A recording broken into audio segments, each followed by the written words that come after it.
The United States Court of International Trade just received a lawsuit that strikes at the very core of Donald Trump and his entire economic agenda. Nintendo, the Japanese video game titan, is officially taking the president to court, demanding a massive, full refund of every single cent collected under what they legally categorize as an unlawful tariff scheme. They are not merely asking for their money back, they are demanding the accrued interest on top of it, calculating the financial damages all the way back to February 1, 2025. This is the ultimate margin call for the current administration. The executive branch operated under the assumption that they could bypass the legislative branch, utilizing executive orders linked to the International Emergency Economic Powers Act to impose sweeping taxes on imported goods from around the globe.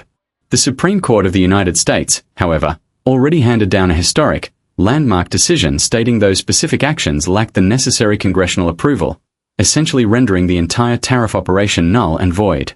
Despite that definitive legal ruling, the administration stubbornly vowed to find statutory workarounds, refusing to abandon their aggressive trade posture. Nintendo is completely refusing to wait for any political compromise or legislative maneuvering. They possess incredibly deep pockets, vast legal resources, and the undeniable backing of the highest court in the land. When a multinational corporation of this enormous scale directly challenges an executive order, it sets off a catastrophic domino effect for the administration. Other massive retail entities are already standing in line to follow this exact blueprint. The supposed economic leverage the president constantly bragged about on the national stage is rapidly evaporating. What remains is a disastrous trail of legal liabilities and the stark, painful reality of worsening inflation for the everyday American consumer. The political house of cards is systematically collapsing under the crushing weight of judicial reality and fierce corporate retaliation. Hello and welcome to United States News Daily. We are dedicated to breaking down the most significant political and economic shifts happening right now, delivering the facts directly to you. If you appreciate this kind of straightforward coverage and want to stay completely informed as this unprecedented legal battle continues to unfold, consider subscribing to the channel and turning on the notification bell so you never miss a critical update. Would you like to move on to drafting the second part of this script? The highest judicial body in the nation delivered a staggering blow to the executive branch, completely dismantling the foundation of the administration and its aggressive trade strategy. For months, the White House operated under a distinct legal interpretation, claiming unilateral authority to impose sweeping financial penalties on foreign goods. The chosen instrument for this unprecedented overreach was the International Emergency Economic Powers Act. Historically, lawmakers designed this specific legislation to grant the commander-in-chief broad authority to freeze assets or block financial transactions during times of severe, unusual, and extraordinary threats to national security, foreign policy, or the economy of the United States. The original intent of the act was never intended to function as a backdoor mechanism for implementing routine trade policy or levying taxes without the explicit consent of the legislative branch. Taxation and the power of the purse are fundamentally and exclusively granted to Congress by the framers of the Constitution. By attempting to stretch the definition of a national emergency to cover standard international trade disputes, the administration effectively attempted to rewrite the constitutional separation of powers. They sought to unilaterally control global commerce, sidestepping the representatives elected by the people to manage the financial burdens placed upon the Republic. When the Supreme Court reviewed this aggressive expansion of executive power, their ruling was decisive and uncompromising. The justices determined that the administration had vastly exceeded the legal boundaries established by the International Emergency Economic Powers Act. The court articulated that declaring a trade imbalance as a national emergency does not magically bestow the executive branch with the constitutional authority to levy tariffs. Tariffs are fundamentally taxes on imported goods, and the imposition of taxes requires legislative action. Because the administration bypassed Congress, the court declared the tariffs entirely null and void. This ruling represents a monumental rebuke of executive overreach. It is not merely a procedural disagreement. It is a fundamental reaffirmation of the checks and balances that hold the government together. The administration argued that they needed ultimate flexibility to negotiate better trade deals, positioning themselves as the sole defender of domestic economic interests. However, the judicial system firmly reminded them that the rule of law supersedes any individual policy objective, no matter how strongly the executive branch believes in its own strategy. The immediate consequence of this legal defeat is a massive vulnerability for the federal government. By declaring the collection of these funds unconstitutional, the Supreme Court essentially activated a ticking time bomb within the federal treasury. Every single corporation, distributor, and retail giant that paid into this legally void system now possesses a judicially backed right to demand full restitution. The administration did not just lose a court case, they exposed the federal government to unfathomable financial liability.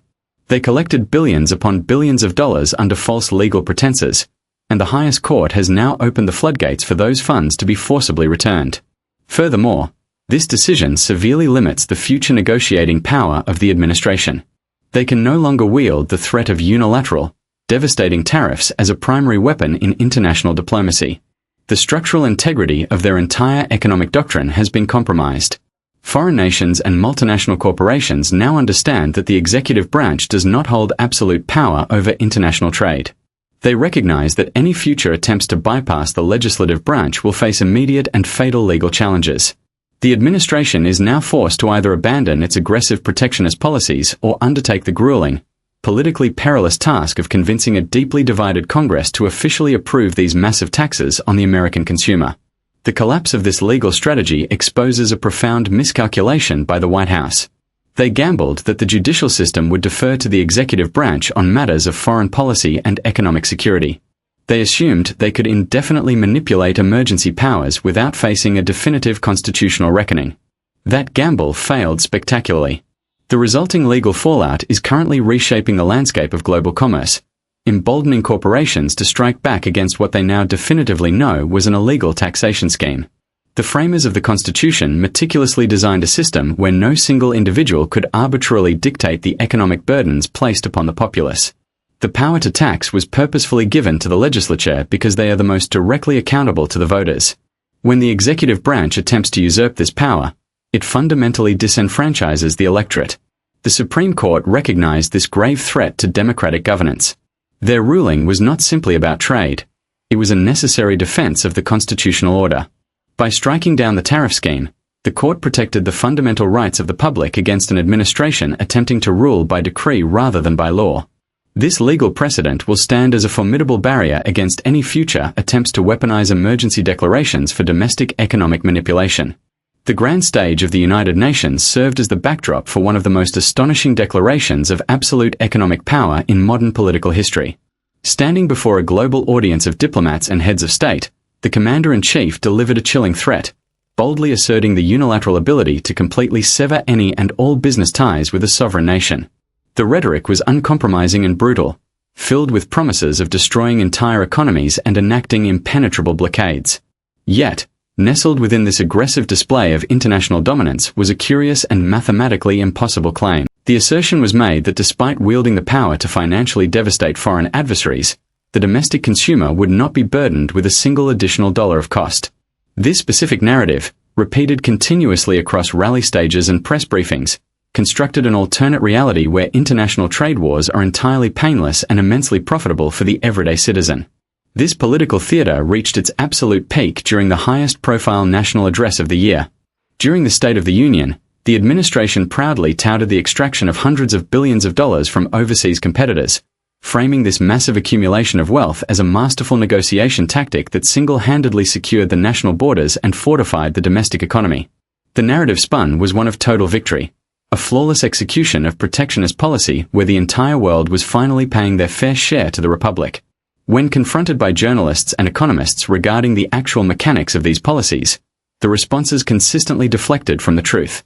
When directly asked if domestic citizens were ultimately absorbing the financial impact of these sweeping import taxes, the initial reaction was a flat denial, quickly followed by a convoluted explanation suggesting that while citizens might pay a tiny fraction more, they were simultaneously gaining massive, undefined economic benefits in countless other ways. To understand the profound disconnect between these televised boasts and the brutal reality unfolding across the country, one must examine the fundamental architecture of a tariff. A political leader can stand at a podium and loudly declare that a foreign government is writing a massive check to the federal treasury, but the global supply chain operates under entirely different rules. When a shipping container full of electronics, automotive parts, or agricultural equipment arrives at a domestic port, the foreign manufacturing entity does not hand over a bag of cash to customs officials. The tax is paid directly by the domestic importing company. That company, now facing a massive and unexpected spike in operational costs, has only two viable choices to avoid immediate bankruptcy. They must either slash their internal workforce to balance the books, or they must pass that newly imposed financial burden directly onto the consumer. In almost every single instance, the latter option is chosen. The supposedly brilliant economic strategy of taxing foreign adversaries instantly transformed into a hidden, regressive tax on the working class. The grand promises made on international television disintegrated the moment an ordinary family walked into a retail store or a supermarket. The price of basic household goods, construction materials, and everyday necessities began to climb at an alarming rate. The administration attempted to mask this painful reality by labeling it as a temporary adjustment, but the underlying mathematics could not be hidden by political spin. Inflation, the silent thief of working-class prosperity, was being directly fueled by the very policies touted as economic salvation. The arrogant dismissal of established trade relationships further exacerbated the domestic crisis. Long-standing alliances with neighboring nations to the north and south, as well as critical partnerships across the Atlantic, were treated with open hostility.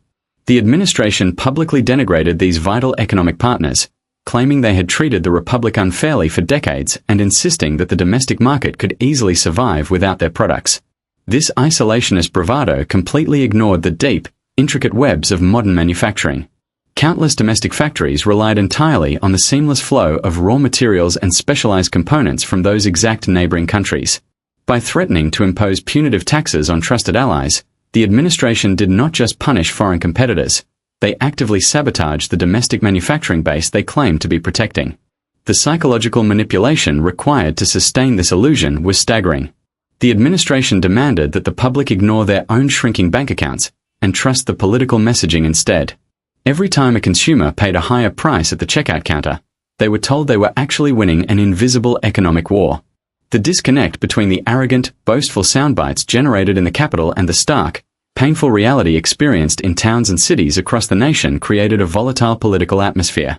The narrative of absolute power and painless victory was a hollow shell, masking a deeply flawed economic strategy that was slowly suffocating the very citizens it promised to enrich.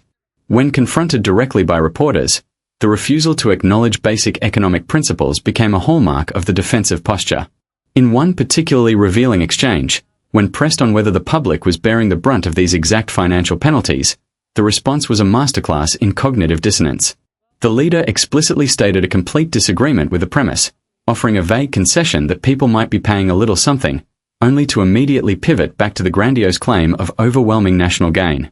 This specific moment perfectly encapsulated the entire era, highlighting a complete refusal to admit fault, coupled with a desperate attempt to rebrand tangible financial pain as a patriotic victory. However, the everyday citizen cannot pay their rent or feed their family with political talking points. The arrogant assumption that the public would remain blindly loyal, while their purchasing power evaporated, revealed a fundamental misunderstanding of the electorate. The brutal reality of economics always outlasts the temporary noise of political theater, and the hidden costs embedded within those executive orders were finally beginning to tear the facade apart piece by piece. Beyond the marble columns of the Capitol and the polished desks of executive boardrooms, the very real and devastating consequences of these erratic economic experiments began to violently tear through the heartland. The administration proudly paraded a relentless narrative of national resurgence and supreme global dominance, yet the quiet, spreading devastation sweeping across factory floors and sprawling agricultural centers told a completely contradictory story. Exactly 92,000 livelihoods simply vanished into thin air. These casualties of trade warfare were not mere abstract data points neatly arranged on a bureaucratic spreadsheet. These were generational careers, family-sustaining incomes, and the absolute economic lifeblood of countless rural and suburban communities. When a specialized industrial processing plant or a massive regional farm suddenly faces brutal, retaliatory embargoes from overseas buyers, the heavy machinery abruptly stops. The humming assembly lines grind to a devastating halt. Corporate management teams do not altruistically absorb these massive financial shocks out of a sense of patriotism. They immediately pivot to self-preservation and terminate the most vulnerable segment of their workforce. The bitter irony is that the very citizens who stood shoulder to shoulder in crowded, echoing auditoriums cheering for aggressive protectionist rhetoric were the exact same individuals handed sudden termination notices when the global markets inevitably and ruthlessly retaliated. To fully grasp the magnitude of this internal collapse, one must observe the delicate, intricate ecosystem of domestic manufacturing and agriculture. Consider a sprawling facility dedicated to producing heavy machinery. This operation relies entirely on specific, imported raw materials to keep their final production costs competitive on a global scale. When sweeping, unilateral taxes are suddenly and recklessly slapped onto those essential, foundational inputs, the entire financial model of that factory completely disintegrates overnight. Management cannot realistically sell their finished goods for double the standard market value, so they simply stop building them altogether. The subsequent downstream effects are utterly catastrophic. Local logistics and transportation companies immediately lose their lucrative shipping contracts. Regional part suppliers are forced into sudden bankruptcy. The surrounding local businesses, the corner diners, and the neighborhood hardware stores that deeply depend on the disposable income of those now unemployed factory workers watch their daily revenue completely evaporate. The administration had effectively engineered a massive, self-inflicted economic wound.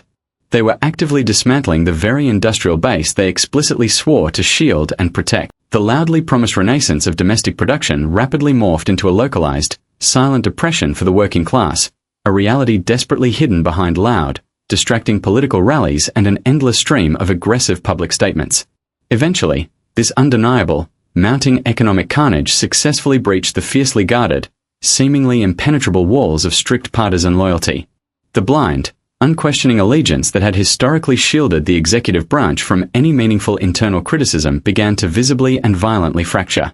Lawmakers who had previously spent years dutifully defending absolutely every controversial decision suddenly found themselves trapped. They were forced to stare directly into the eyes of furious, desperate constituents whose multi-generational businesses were rapidly bleeding out due to these exact policies. The survival instinct of the politician kicked in, and the legislative calculus shifted dramatically. When a critical, highly anticipated vote finally reached the formal floor of the Senate, specifically addressing the punishing and widely unpopular taxes arbitrarily leveled against a historically friendly Northern Allied nation, the politically unthinkable actually happened. Key members of the closely knit political party occupying the highest office openly and defiantly broke ranks. They bravely crossed the deeply divided partisan aisle, joining forces with the formal opposition to systematically vote down the destructive, executive-mandated economic directives. The reaction from the highest office was predictably swift and furious. The administration immediately launched petty, highly personalized retaliatory attacks, publicly branding those dissenting, independent-minded lawmakers as fundamentally disloyal and inherently flawed members of their political faction. Yet, the aggressive name-calling and public shaming could no longer mask the profound, seismic shift occurring in the balance of power. The legislative branch, acutely sensing the rapidly escalating fury and financial panic of the voting public, finally began to aggressively assert its constitutional authority. The carefully constructed facade of unified, unbreakable political support had completely shattered. What remained exposed was an increasingly isolated executive, desperately and stubbornly clinging to a fundamentally failing economic doctrine, while the rest of the frightened political establishment frantically scrambled to contain the massive collateral damage. Deep within the sprawling aisles of warehouse retailers, a quiet rebellion was already brewing long before the Japanese entertainment giant made their devastating move. During the final month of the calendar year, a massive bulk goods distributor known for selling everything from groceries to electronics filed a seemingly isolated grievance. This initial legal challenge from a prominent retail club was largely ignored by the political commentators focused solely on the daily theater of the executive branch. However, corporate attorneys across the globe were watching with intense, predatory interest.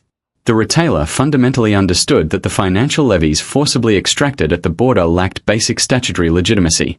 They fired the opening salvo, testing the defensive perimeter of the federal government. The administration arrogantly dismissed this early warning sign, assuming their sheer political gravity would crush any corporate dissent. That assumption proved to be a fatal miscalculation. The entire legal framework supporting these aggressive trade barriers resembled a towering, precarious wooden block tower. Each unilateral declaration, every sudden embargo, and all the punitive border taxes represented another heavy block stacked recklessly near the top. The foundational base, which constitutionally required the explicit authorization of the legislative branch, was entirely hollow. The executive office simply kept pulling foundational support pieces to stack their political ambitions higher and higher into the sky. Any structural engineer, or in this case, any competent constitutional scholar, could clearly see the catastrophic collapse was merely a matter of time. The structure was inherently unstable, completely vulnerable to the slightest external pressure. The highest court in the land eventually identified the exact, critical block holding the entire illusion together and swiftly removed it. When the judicial branch pulled that crucial structural piece, the ensuing collapse did not happen in slow motion. It was sudden and violent. The Japanese corporate titan behind the most iconic video game franchises in human history did not hesitate to exploit this massive structural failure. While the public associates this specific multinational corporation with colorful digital characters and family entertainment, their corporate litigation department operates with ruthless, calculating precision. They did not file their comprehensive complaint on impulse. They deliberately waited exactly 30 days after the initial judicial cracks appeared, meticulously assessing the shifting legal landscape. They gathered every single invoice, calculated the exact daily interest rates, and prepared an overwhelming tidal wave of documentation. Their ultimate goal was not a symbolic victory or a minor political concession. They demanded total financial restitution. This highly publicized legal assault officially signals the beginning of an unprecedented corporate stampede. The floodgates holding back thousands of infuriated multinational conglomerates have completely shattered. Every single technological manufacturer, every global automotive supplier, and every international agricultural conglomerate that surrendered billions of dollars under this voided executive scheme is currently mobilizing their respective legal armies. The precedent is now permanently etched into the judicial record. The strategic blueprint for extracting full refunds directly from the federal treasury is freely available for any corporate entity to duplicate. The administration is no longer fighting a conceptual, abstract political battle against rival politicians. They're facing a synchronized, mathematically precise financial siege orchestrated by the most powerful, well-funded corporate institutions on the planet. The financial exposure for the federal government is genuinely difficult to comprehend.